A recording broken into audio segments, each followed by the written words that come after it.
Welcome to A Little More You. This is a space for the women who are just done being who they're supposed to be and ready to step into their most authentic self.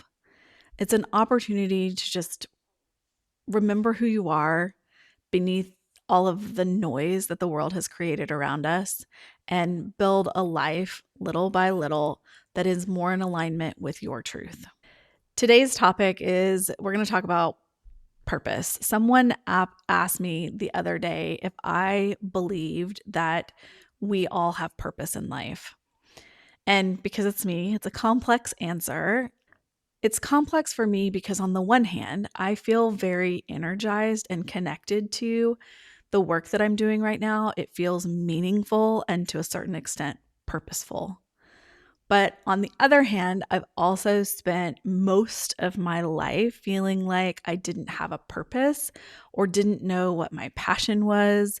I had maybe things that interested me, but I never felt like I was motivated to get out of bed intrinsically to go do this thing I really wanted to create in the world. I didn't have that for the majority of my life. So today I just want to open up a dialogue about this idea of purpose, and I'll share how I answered the question.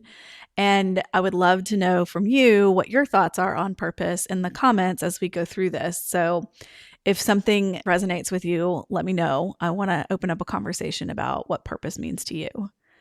So here's what I'm rejecting. It's not the idea of purpose in and of itself, but I'm absolutely rejecting the idea of the pressure that our society puts on us around this concept of having or finding a purpose and having that be what creates meaning in your life. The modern definition in the context of a human, purpose is defined as the aim or the goal of a person.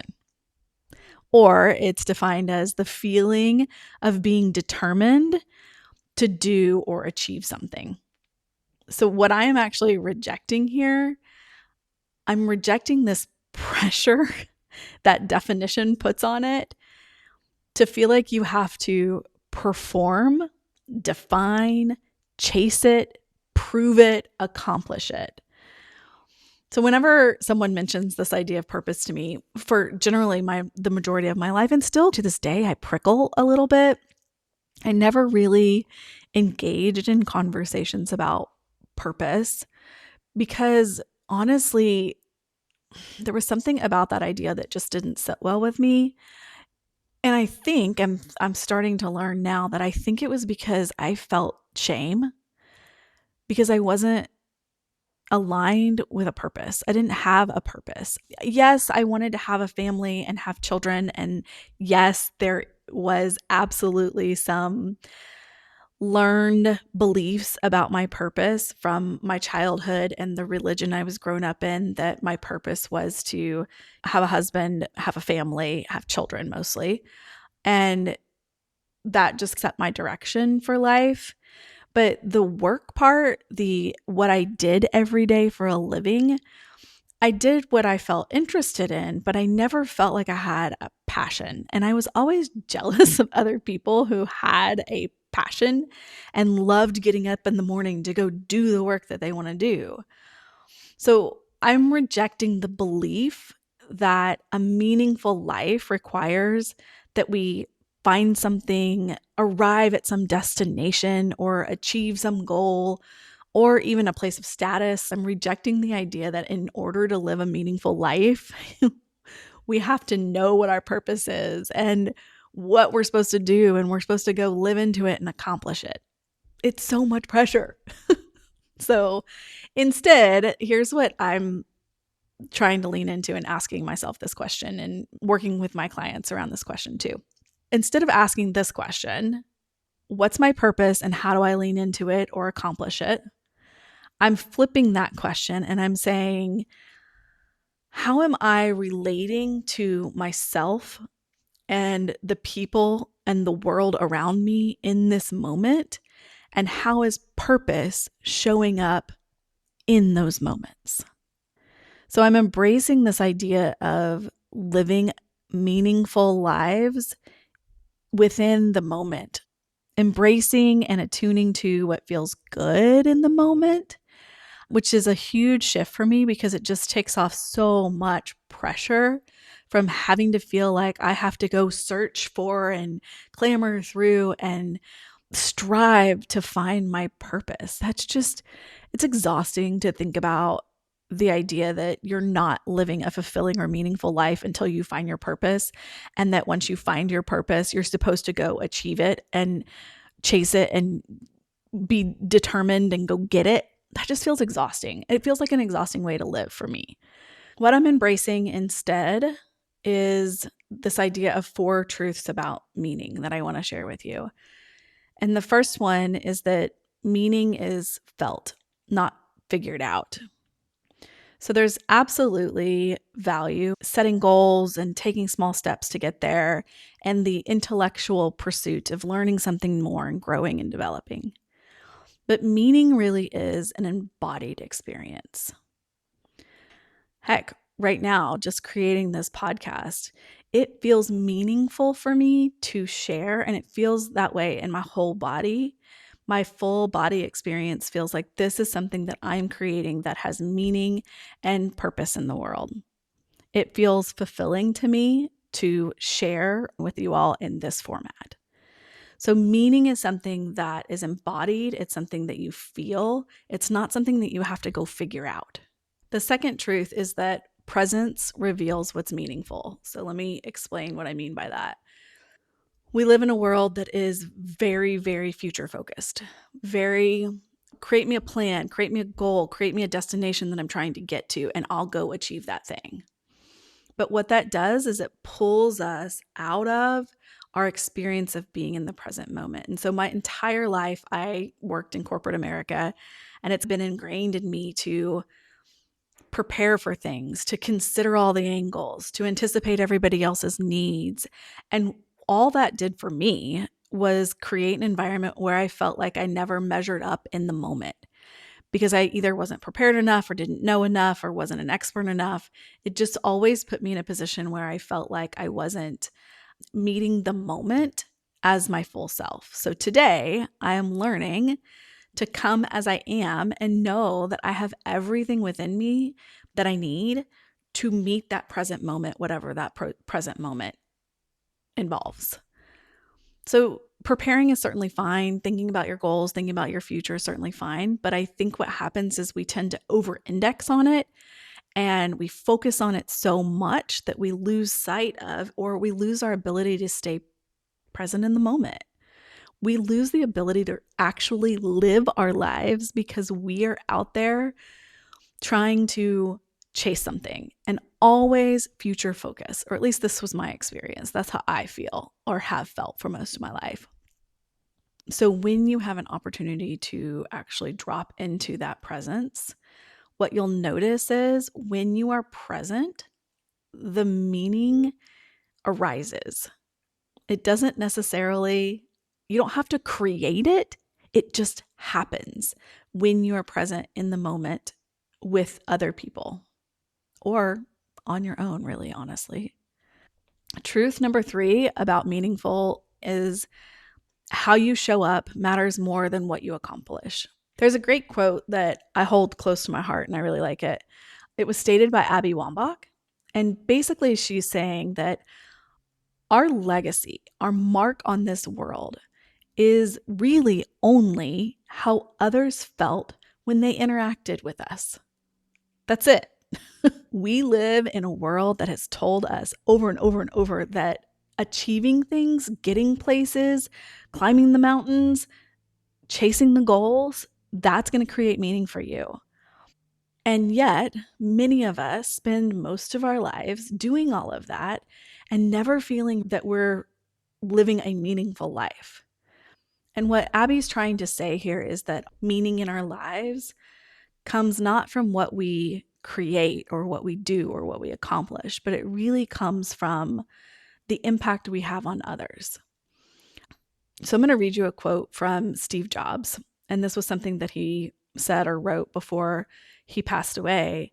And I'm reading specifically Steve Jobs because a lot of people know who he is. And he is, in our American society, an individual that is looked at as successful. And so here are his thoughts as he's leaving this world and he's ill and he knows he's going to pass away at some point. I reached the pinnacle of success in the business world. In others' eyes, my life is an epitome of success. However, aside from work, I have little joy. In the end, wealth is only a fact of life that I'm accustomed to. At this moment, lying in bed sick, recalling my whole life, I realized that all the recognition and wealth that I took so much pride in have paled and become meaningless in the face of impending death. Whichever stage of life you are in right now, with time, we will face the day when the curtain comes down. Treasure love for your family, love for your spouse, love for your friends. Treat yourself well. As we grow older and hence a little wiser, you may start to realize that your inner happiness does not come from material things of this world. Whether you fly first class or economy, if the plane goes down, you go down with it. Therefore, I hope you realize when you have mates, buddies, old friends, brothers, sisters who you can chat with and laugh with and talk with and sing songs with, or talk about north, south, east, west, or heaven and earth, that is true happiness. So this is a man who achieved quite a bit of success, and he is trying to remind us on his deathbed, or close to it, that meaning in life is about the people who we interact with, not what we accomplish or do. And so let's talk about the fourth truth about meaning. Its service emerges naturally from inner wisdom. So you don't find your purpose or force your contribution to the world. It comes naturally when you start to align with your authentic self. Service and love just starts to expand from you. It's the way nature works. So what does it look like in practice when we maybe find meaningful living in real time? What does that look like and feel like? For many reasons, and I won't go into all of them, but just to give you a glimpse, as I, in the past decade of my life, have experienced a lot of loss. My daughter was stillborn. My dad passed away a few weeks later from a heart attack. My husband's dad passed away. My stepdaughter's mom passed away. My sister-in-law had breast cancer. We went through COVID. It's just been one thing after another. So for many reasons, I found myself approaching midlife and knowing that I wanted to let go of working in the corporate environment. And one of the reasons that I wanted that was because that environment, the corporate environment, didn't feel like I could show up as my authentic self. I spent the majority of my life in spaces that made it hard for me to live into the present moment. And I felt like I was constantly being pulled out of the present to either plan for the future or to recap what happened in the past. That was what I did for a living. Let's plan for the future, let's strategize, let's create operating models and visions for the future, and then let's facilitate some workshops and review how it went, the story of my life. So today I've transitioned to this coaching and facilitating women's groups, which allows me to bring my full set of education, knowledge, skills into that environment. But for the first time in my life, I feel like I can be truly present in the room from a place where I can witness magic, in my opinion, unfolding. When I am able to step into my true self and hold these spaces, I have witnessed magic happen. Like when someone else can be fully present in their grief or their fear of grief, because I know what that feels like. And I step into those rooms with not just my skills and my knowledge and my ability from my career, my corporate career, but I also step into that room as a human being who has been through a lot and who knows that it sometimes can feel hard to be human. So I try really hard now to no longer anticipate the needs of others because I know now that I can show up naturally as my full authentic self and help them feel seen and heard in the moment. And yes, I absolutely do plan and create, but the difference now between my past and my current is that I don't over index on it, or I'm learning how to not over index on it and allow the room and the space and the conversation, whether it's a one on one coaching session or a room full of people, allow myself and the people in the room to create whatever needs to arise in that moment. And that creates meaning in my life. So, back to my original question, do I believe that we all have a purpose? Well, yes, I feel deeply aligned to the work that I'm doing right now. And yes, I feel like there's value in finding that alignment for all humans to find something that they really, to find what lights them up, to find what motivates them intrinsically. But no, you don't have to define your purpose to live a meaningful life because meaning shows up when you can be present in the moment with other human beings or on your own by yourself, sitting in a forest, sitting at home. Being present is where meaning arises. So here's my question for you. What if you released the pressure to find your purpose? What might happen if you did? Just consider this idea. If you let go of the idea that we all need to find or have or accomplish or create this big identity of purpose, what would happen if you let that all go? That concept, that belief. Because meaning isn't out there to be found, it's here. It's in how we relate to ourselves and others, and frankly, the world, the earth, the trees, the birds. We are relational beings, and in that relation comes meaning. Thank you so much for being here. If this resonates, I would love for you to subscribe to my channel so that you don't miss future podcast episodes. If you're someone who is my former self and you haven't felt connected to a passion, or you don't know what brings you joy or lights you up, and maybe you haven't experienced that ever in your life, or maybe you just have been distracted by life and you want a little guidance, a little support, grab my guide to awaken your inner joy. The link is in the comments below. Thanks for being here.